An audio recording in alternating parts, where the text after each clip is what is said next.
Check this out. This is a manga panel from Ranking of Kings. It showcases a duel between two characters who seem to be fighting for power. The panel doesn't contain the traditional halftone you see in others, and the art style has an unusually simple look to it. First impressions, I doubt you believe this would fall under the category of a manga. It looks like a parody of an original, right? Well, compared to these panels, the adaptation outshines the manga by a long shot.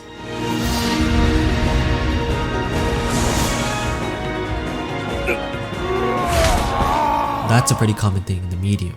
It's not absurd to know that the anime version is capable of surpassing its source material. The Ranking of Kings adaptation is good, but how good it is isn't only determined by a visual upgrade in the fight scenes. The art in ROK looks like a classic, vintage, and early 19th century manga. Compared to the ones released this decade, ROK may feel underwhelming. The panels are so simplistic where it's hard to even imagine that the target demographic is towards a young adult audience. Why is that? In an interview with the mangaka, Sosuke Toka did not particularly aim to be a picture book artist. Although his style is shown to be inspired by classic fairy tales, Sosuke knew from the very beginning that he would always stick to the path of a manga artist. Besides, I've always felt uneasy about what I wanted to do, and I didn't enjoy my life. It was inevitable that sooner or later I would go down the path of a manga artist. From a visual aspect, it is often the most effective and entertaining way to retain information. Usually when I'm too lazy to read, I often skim through the pictures and the panels to understand the context. This manga in particular has every character stand out. Abnormally large torso, thin lower body, and insanely long noses. The lack of detail in character design makes it incredibly easy to identify which character is holding the spotlight. Sosuke's choice for a simple fairy tale and medieval design was a conscious decision to lure people in. Things don't always seem to be what they are. What lies in the art style is how the author plays with your curiosity and simply deceives you.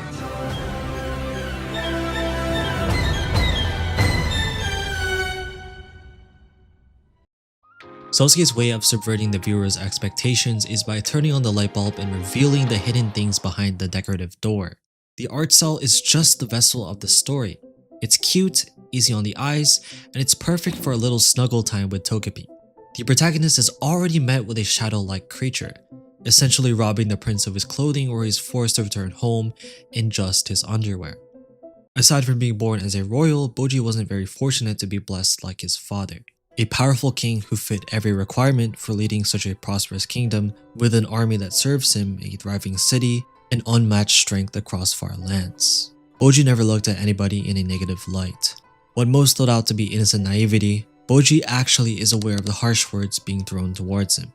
Words carry a lot of weight, especially if they're used in a crude, offensive manner. Instead of seeking revenge on the one who did him dirty, the prince returns to the shadow creature with a sincere interest to get along. Okay, in classic fairy tale, the protagonist who's always beaming of positivity isn't anything new in storytelling. The positive ones have a growing mindset and they're always the ones that prevail in the end. What makes this boy any different? To lead your kingdom, a king must be strong to protect his people. Strength is an absolute necessity. If a king fails to defend his people, it goes to show they were never meant to rule in the first place. Bojji is strong, but his strength doesn't lie in his stature nor physicality. The prince instead relies on speed, technique, and dexterity. Against an opponent, Bojji would normally struggle to hold either a club or a longsword, but since Bojji is a lot smaller than a typical human, a thinner blade is best suited where all it takes is a precision strike to an opponent's pressure point. The rapier with this thin blade is symbolic of nobility, personal honor, and intellectual sharpness. It represents a cultural shift that proves that there are other ways to triumph over brute force. Bojji's core dream was to always become a great king. It was a promise he made with his late mother very early on. As opposed to his mother's wish for Bojji's well-being, Bojji's father had other plans. Female giants can only give birth to one child in their lifetime, but the king took it for granted. Progenitors of the giant race scaled taller than mountains. As time passed, many decreased in size and it became increasingly rare to find giants around. Since only one offspring is made possible, the giant race has dwindled in population. As the firstborn prince, Bojji was unfortunately robbed of his strength and his size, so his father could become the strongest man in the world. For a king that wishes for a safe kingdom, he threw away his firstborn's physical prowess to remain undisputed. In the past, Boss formed a pact with a demon, a wish-granting entity that could make anything come true, with a heavy price. Boss mapped out his dream to fulfill a promise he made with a mage known as Miranjo. As a child, Miranjo was a very kind-hearted and curious-driven girl. Just as her mother helped others unconditionally, she believed in the joy of shared happiness. Boss's obsession with becoming the strongest landed a duel against Miranjo's father. A powerful mage of the Homa Kingdom, they both intended to fight to the death. Boss won by just a hair's length. After slaying Miranjo's father, he was deeply wounded in battle. Injuries that would have been fatal, Miranjo's mother took action and healed the giant to full recovery.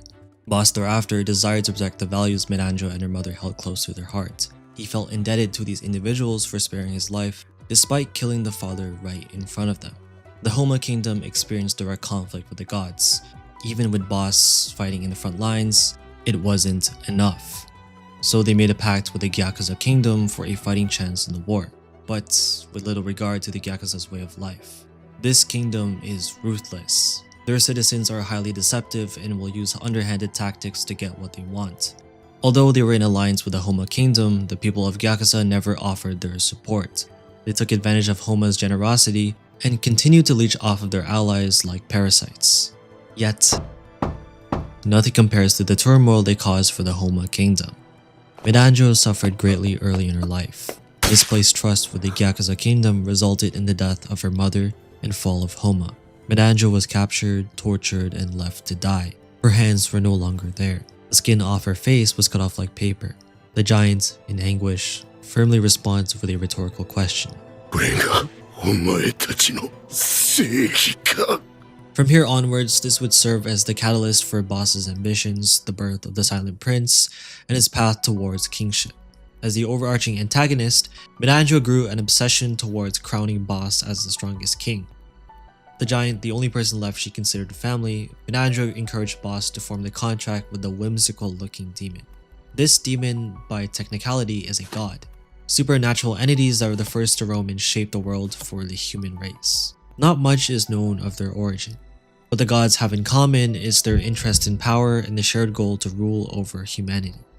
There wasn't any beef between them, and they all seemed to have this innate desire to have a following and coexist. Other than its purpose to grant wishes, how the demon god differs from the others is that its origin is known. It seems that even gods can suffer from their own power. The demon was found crying in the cave, afraid of using its own ability. Miranjo, worried, made a promise with the demon saying she'd never ask him for anything, so she could preserve his childlike state as much as possible. What's ironic is a mage that was raised by a virtuous mother lied and broke a promise to an entity that's naturally deceitful. Treachery is a catalyst for much of the plot. Bojji, as not only the central character but as a kind person who formerly existed as a doormat, has suffered the worst betrayals. Appointed by King Boss, Domas is considered the best swordsman in all of the kingdom. As Bojji's teacher, he helped escort Bojji to the underworld to find a proper master. Domas' sword style took after King Boss's legendary powerful strikes. The sword master, personally chosen for Bojji, would have served as Bojji's mentor if the boy was capable of holding a weighted sword. Domas cares a lot for the kingdom. He pledges his loyalty for the king and queen with only a desire to serve and protect the royal family. But when orders come from within the family, loyalty becomes a detriment. Domas was conflicted between who to side with. A monarch destined for the eldest son to take the throne ended up in the hands of the youngest child. The cogs have shifted. This wasn't supposed to happen. Domas, one of the kingdom's greatest warriors, had to make the most difficult decision.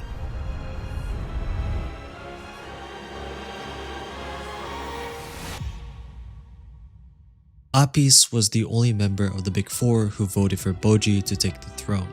He's a stoic and reserved warrior who is powerfully adept with the polearm. When his peers took Daida's side, Apis did not falter, ensuring his loyalty with the kingdom and solidifying his reputation as the king's spear. Apis even took out his comrade, who sided against the former king's wishes. Devotion to an experienced king and the request to crown his firstborn son is protocol to Apis. But in an effort to have Daida relinquish the throne, Apis realizes that the mirror is indeed the vessel of his master. The same master that orchestrated the death of Bojji's mother, the kingdom's coup d'etat, and the demon contract alongside King Boss. Apis abandoned his loyalty to both children of the king and fell victim to Menanjo's scheme so the mage could grant Boss the throne once again. The spirit warrior was aware of Menanjo's intentions to kill Bojji, yet, by choice, stood alongside Menanjo in her conquest.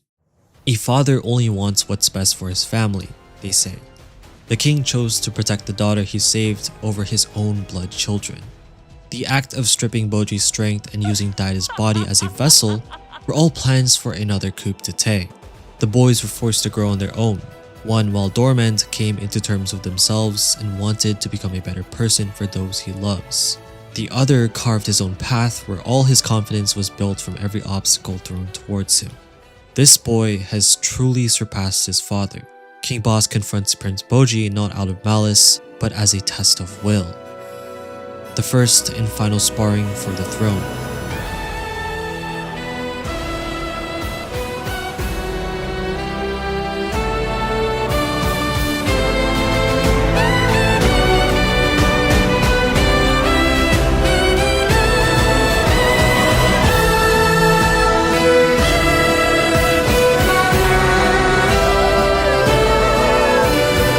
Bojji, you should love everything about yourself.